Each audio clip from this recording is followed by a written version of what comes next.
And we're talking today a little bit about women religious and their role in education. Now, you mentioned that a lot of educational institutes, hospitals, things like that were created because there just was no other option for Catholic families. Can you tell me a little bit about how that worked? Sure.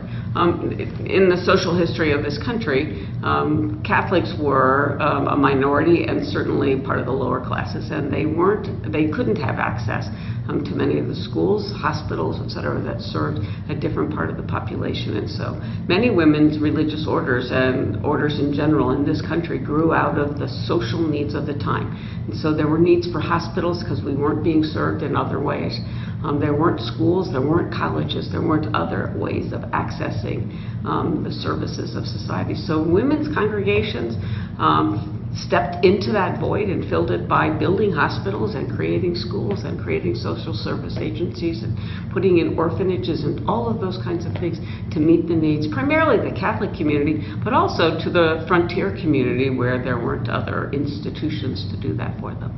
So what is the mission now that a lot of those tasks have been taken on by lay people, and it's more of a legacy at this point? The sisters aren't as involved in the day-to-day.